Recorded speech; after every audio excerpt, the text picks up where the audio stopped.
Hello, my dear students. Welcome to Dramatic Science. This is the first lecture of the topic refraction. So, let us see what we will discuss on today's session.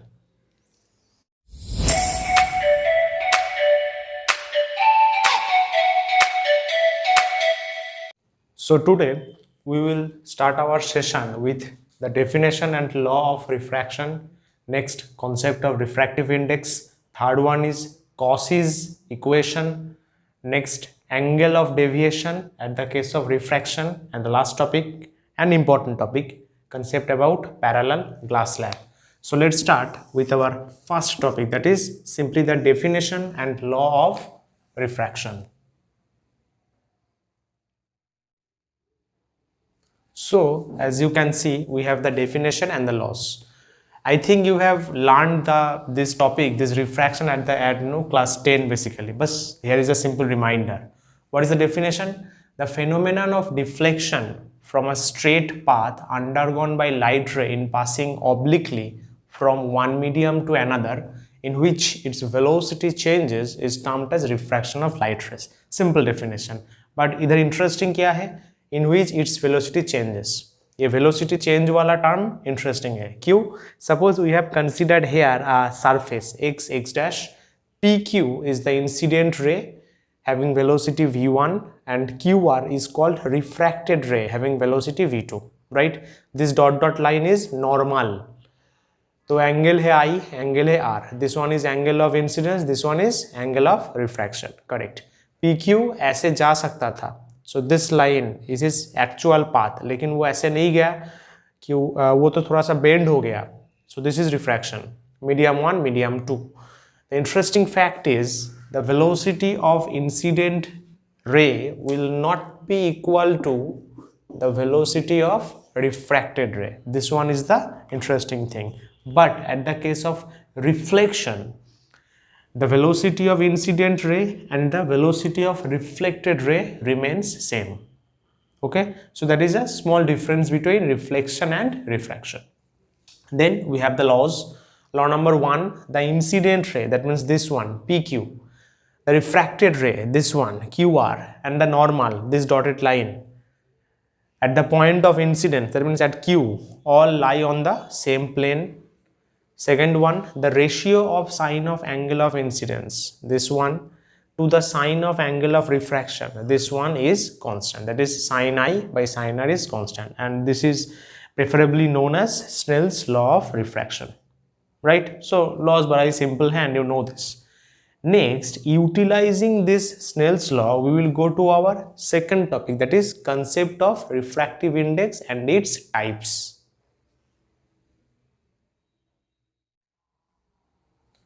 So here we have the concept of refractive index. We got this from Snell's law, that is sin I by sin R equal to constant, and that constant is considered as mu.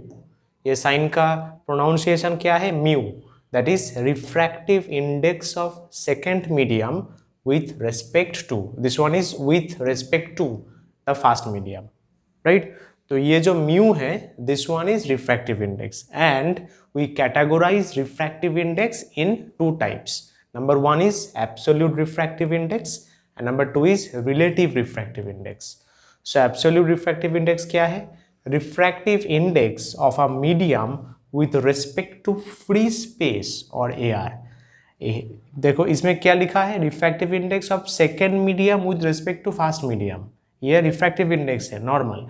लेकिन अगर refractive index of a medium is measured with respect to another medium, which one is air or free space, then that value of refractive index will be called absolute. मतलब air या फिर free space की मदद से हम लोग किसी medium का रिफ्रैक्टिव इंडेक्स मेजर करेंगे तो वो रिफ्रैक्टिव इंडेक्स आएगा एब्सोल्यूट. राइट? इसका सिंपल फॉर्मूला क्या है? Mu equals to C by V. C क्या है? Velocity of light in vacuum, and V क्या है? Velocity of light in any medium except vacuum. Right? So that one is absolute refractive index. Next we have our relative refractive index. refractive index of a medium with respect to another medium except air and vacuum is called relative refractive index. That means relative refractive index में एक medium का refractive index दूसरे medium के हिसाब से और दूसरे medium का हेल्प लेके मेजर करेंगे, that is fine, but that second medium will not be air or vacuum, right? So इसका फॉर्मूला क्या है? हम लोगों ने दो मीडियम कंसिडर किया, that is A B, mu A B, इसका फॉर्मूला है mu B by mu A, मतलब बी मीडियम का absolute refractive index, A medium का एब्सोल्यूट रिफ्रैक्टिव इंडेक्स। कैसे इसको याद रखना है? पहले ये लेफ्ट तरफ देखो ए है, जो लेफ्ट तरफ होगा वो नीचे जाएगा, इधर ए है इसलिए म्यू है, राइट? इधर देखो म्यू बी ए, मतलब mu A by mu B. अच्छा, इन दोनों का मतलब अलग अलग होता है। पहले म्यू ए बी, इसका मतलब क्या हो सकता है?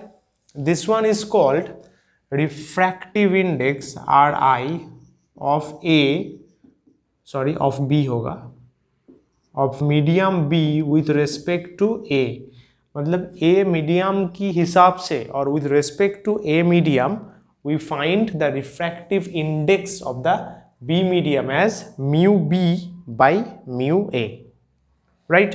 सिमिलरली इसका टर्मिनोलॉजी क्या होगा, इसका स्टेटमेंट क्या होगा? Refractive index of a medium with respect to B medium. एक चीज देखो, जिसके रेस्पेक्ट से मेजर हो रहा है वो लेफ्ट में है और वो नीचे है।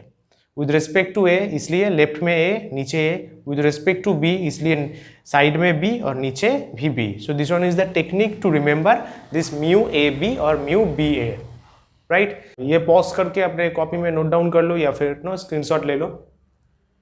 Next we will move to our third topic, that is Cauchy's equation.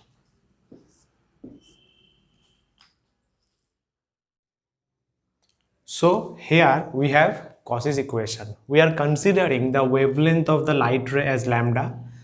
From Cauchy's derivation, basically if you learn physics in your college level, basically graduation level, then you will get this equation. Cauchy's derivation about refractive index of a medium mu equals to something like this: a plus b by lambda square plus c by lambda to the power 4 and so on. But at this 12th standard, we will just consider first two terms, that is mu equals to a plus b by lambda square. So this one will be treated as Cauchy's equation in our class, right? So mu equals to a plus b by lambda square, where a and b are considered as Cauchy's constant. So it is purely evident that mu and wavelength, that is refractive index or light ka wavelength, is something related as inverse, मतलब inversely proportional है। देखो, that means from this equation we can conclude mu proportional to 1 by lambda, मतलब light का जो wavelength है और medium का refractive index दोनों इनवर्सली कनेक्टेड है। This one is the graph of Cauchy's equation. And एक चीज ध्यान से देखो, ये रेक्टेंगुलर हाइपरबोला नहीं है, समथिंग लाइक एक बेंच की, एक चेयर की तरह है, right? So this one is not a rectangular hyperbola, this one is the graph of this equation, ठीक है? तो जो ये conclusion आया, that is mu and wavelength inversely proportional है, that means एक चीज देखो, सबसे ज्यादा wavelength किस लाइट का है? Red light. रेड लाइट का wavelength सबसे ज्यादा है, कितना है? लगभग रेड लाइट का wavelength ऑलमोस्ट 8000 एंगस्ट्रॉम है। वही वायोलेट लाइट का wavelength है दिस वन 4000 एंगस्ट्रॉम, सबसे कम सबसे ज्यादा। तो एक चीज सोच के देखो, अगर mu proportional to 1 by lambda है, मतलब इनवर्सली प्रोपोर्शनल है, तो डेफिनेटली रेड लाइट के लिए म्यू सबसे कम होगा, that is mu red will be less than mu violet. आया समझ में? क्योंकि वायोलेट का तो वेवलेंथ कम है, इसलिए उसका रिफ्रैक्टिव इंडेक्स ज्यादा हो जाएगा। सो this one is a simple short question, right? इसको अपने कॉपी में नोट डाउन कर लो, ये भी ब्रैकेट दे के साइड में करके रखना, ये भी करके रखना। तो बस this one is Cauchy's equation. Next we will move to the concept of deviation of light rays at the case of refraction.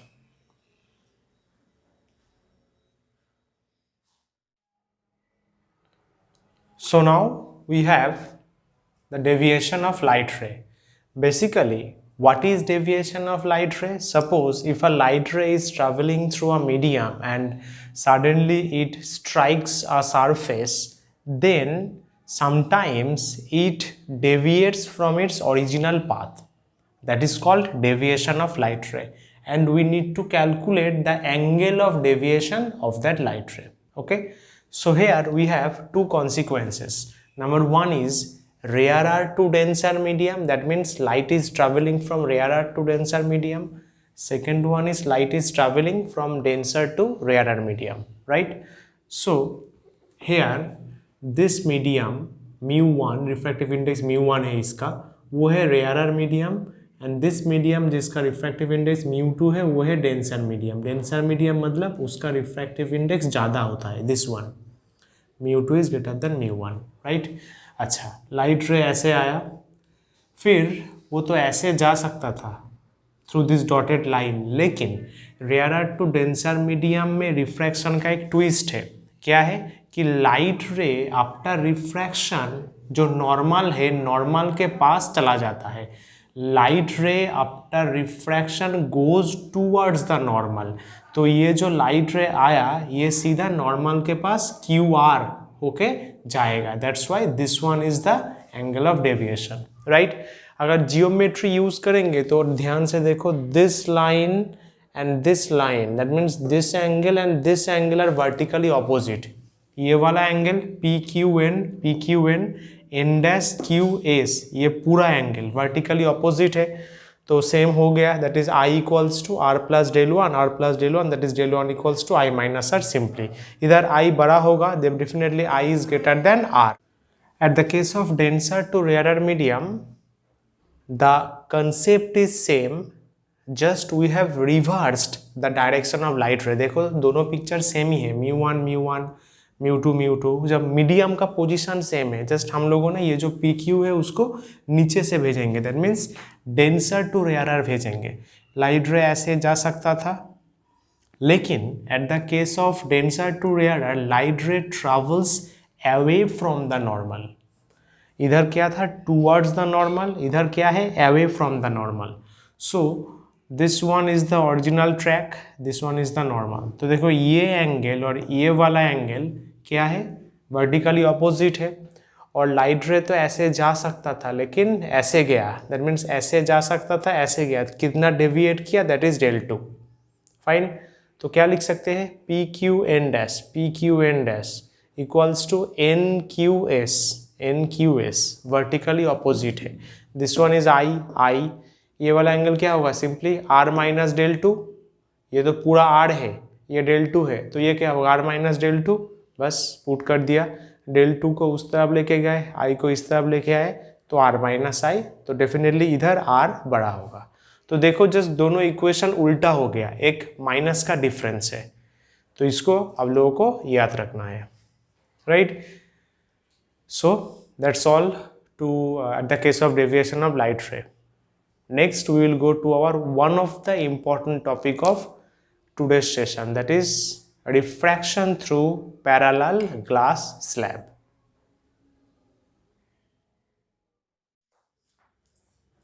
So now here we have the full proof, basically the first proof of parallel glass slab. Parallel glass slab होता क्या है, like this one, you can consider this as a parallel glass slab, right. तो क्या होगा, एक तरफ से suppose ऊपर से लाइट एंट्री करेगा और नीचे से लाइट एग्जिट करेगा. दिस वन PQ एंट्री किया, R इसको पकड़ते हैं RS एग्जिट किया. तो हम लोगों ने ABCD, उसका जो ये वाला साइड है ABCD, बस एक ऐसा ही नाम दे दिया. तो इधर से लाइट आएगा, इधर से लाइट एग्जिट करेगा. तो इसका जो विड्थ है, मतलब ये कितना विड्थ है, that's one is small t, right. So PQ is the incident ray, फिर QR, फिर QS. ध्यान से देखो, इधर एंगल ऑफ इंसिडेंस I1 है, फिर रिफ्रैक्शन R1, फिर इंसिडेंस R2, फिर रिफ्रैक्शन I2, राइट. अच्छा, AR मीडियम है तो रिफ्रैक्टिव इंडेक्स उसका है म्यू इक्वल्स टू 1. ये ग्लास है तो इसका सिंपली म्यू है. ये क्या है, ये भी AR है, that's why mu equals to 1. Okay, so start the calculation. पहला प्रूफ क्या है, relation between the incidence angle, that is this one, and emergent angle this one, मतलब I1 और I2 का रिलेशन निकालना है. Consider ABCD as a parallel glass slab, ABCD at surface AB, ये वाला सरफेस, अप्लाइंग स्नेल्स लॉ. ध्यान से देखो, इधर स्नेल्स लॉ अप्लाई करने का एक छोटा सा ट्विस्ट यूज करेंगे. कैसे? फर्स्ट ऑफ ऑल सपोज ये जो एंगल है ये तो यार मीडियम में है, तो कैसे यूज करेंगे स्नेल्स लॉ? मीडियम का रिफ्रैक्टिव इंडेक्स इनटू ये वाला एंगल का sine, that is 1 into sine I1, 1 into sine I1 equals to R1 इस मीडियम में है, इस मीडियम का रिफ्रैक्टिव इंडेक्स म्यू है, तो क्या लिखेंगे? Mu into sign R1, mu into sign R1. आया समझ में?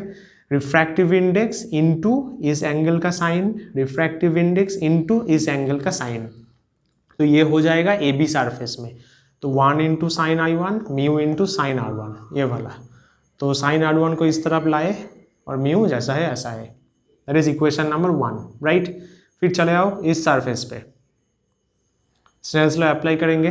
लॉजिक सेम है, रिफ्रैक्टिव इंडेक्स इंटू ये एंगल का sine, mu into sine R2, 1 into sine I2, mu into sine R2, 1 into sine I2. देखो यही है. तो साइन I2 को इस तरफ लाए, म्यू को उस तरफ भेज दिया, तो दिस इज इक्वेशन नंबर 2. अब क्या करेंगे? इक्वेशन 1 और 2 को हम लोगों ने मल्टीप्लाई किया, तो सिंपली लेफ्ट साइड मल्टीप्लाई होगा और राइट साइड मल्टीप्लाई हुआ, तो म्यू म्यू कट गया. फाइन. अच्छा, फिर देखो पिक्चर में एक Z टाइप फॉर्मेशन हो रहा है, और ये जो डॉट डॉट लाइन है, this line and this line तो नॉर्मल है, तो ये जो Z टाइप फॉर्म हुआ है, this one and this one is same, right, from geometry. That means R1 और R2 सेम है. दैट्स वाई इधर R2 की जगह R1 पुट कर दिया, साइन R1 कट गया, तो क्या है? Sign I1 by sine I2, ये उस तरफ जाएगा, साइन कैंसिल होगा, तो क्या रहेगा? एकदम लास्ट में देखो, I1 equals to I2. That means light जिस एंगल से एंट्री करेगा उसी एंगल से एग्जिट भी करेगा, राइट.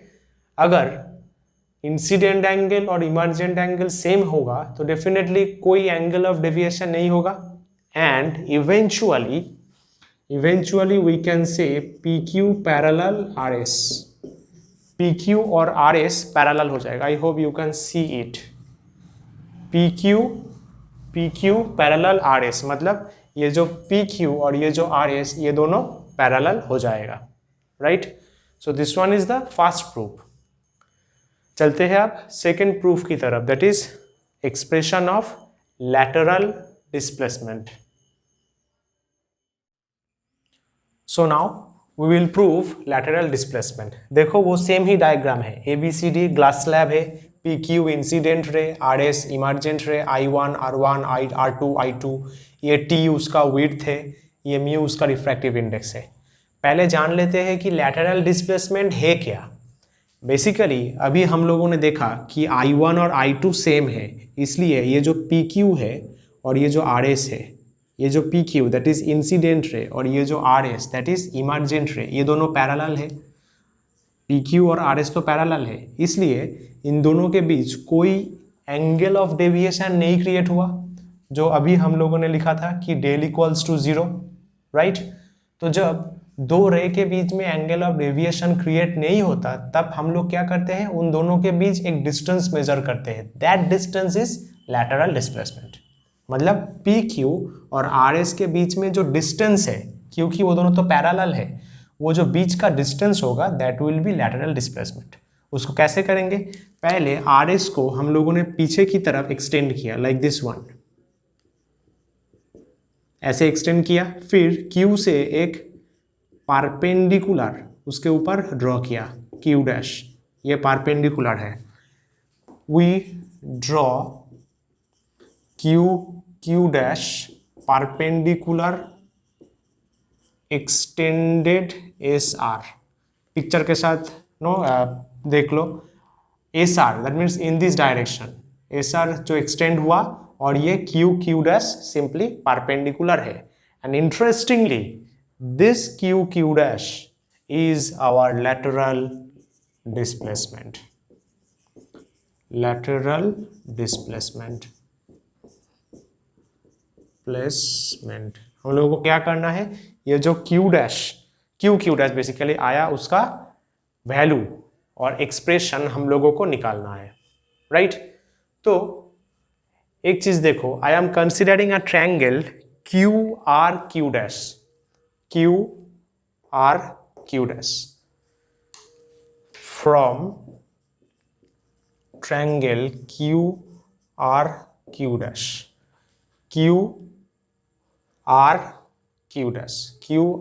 डैश। इसमें एंगल क्यू डैश को क्या ऐसे I2 माइनस R2 लिख सकते हैं? ये वाला एंगल क्यू डैश, ये वाला एंगल I2 माइनस R2, क्योंकि ये तो वर्टिकली ऑपोजिट हुआ ना, ये ऐसे चला गया, ये ऐसे चला गया, तो ये I2, ये पूरा I2 होगा वर्टिकली ऑपोजिट, तो ये क्या होगा I2 minus R2, this one. इसको ऐसे भी लिख सकते हैं क्या, since I1 equals to I2, R1 equals to R2। सोच के देखो, अभी तो जो एक नंबर का प्रूफ था उसमें ही आया I2 और I1 सेम है, R2 और R1 सेम है, इसलिए सिंपली रिप्लेस कर दिया। ओके, इसका साइन लेंगे, sine Q dash equals to, इस एंगल का साइन का फॉर्मूला पता है ना, परपेंडिकुलर बाय हाइपोटेन्यूज। तो एक इंटरेस्टिंग चीज देखो, ये परपेंडिकुलर है, दैट मीन्स ये 90 डिग्री है, 90 डिग्री के ऑपोजिट में कौन सा आर्म है, क्यू आर है, 90 डिग्री के ऑपोजिट में क्यू आर है, सो इसको बोला जाता है हाइपोटेन्यूज। एंड हम लोगों ने तो ये एंगल चूज किया है, इसके ऑपोजिट में जो होता है वो होता है परपेंडिकुलर। आया समझ में, 90 डिग्री के ऑपोजिट में हाइपोटेन्यूज, और ये जो एंगल हम लोगों ने चूज किया इसके ऑपोजिट में परपेंडिकुलर। दैट मीन्स क्या होगा, Q dash by simply Q R. तो क्यू डैश को क्या लिख सकते हैं, Q R into sine I1 minus R1। ये तो ये है, इसको वैल्यू ये डाल दिया, I1 minus R1, Q R को मल्टीप्लाई कर दिया, ठीक है। तो ये था स्टेप 1। अब स्टेप 2, और एक ट्रायंगल लेंगे फ्रॉम ट्रायंगल QNR, दिख रहा है, ये जो नॉर्मल था इसको हम लोगों ने एक्सटेंड कर दिया, एक्सटेंड करने के बाद वो जो AB सरफेस में एन पॉइंट पे टच करेगा, तो QNR ये वाला ट्रायंगल, इस ट्रायंगल से हम लोग ये जो QR है, QR का वैल्यू निकालेंगे। That's why we will consider cos R2 over there. अगर cos R2 लेंगे, इस एंगल का cos लेंगे तो क्या होगा, cos मतलब बेस बाई हाइपो, तो इस एंगल के हिसाब से बेस है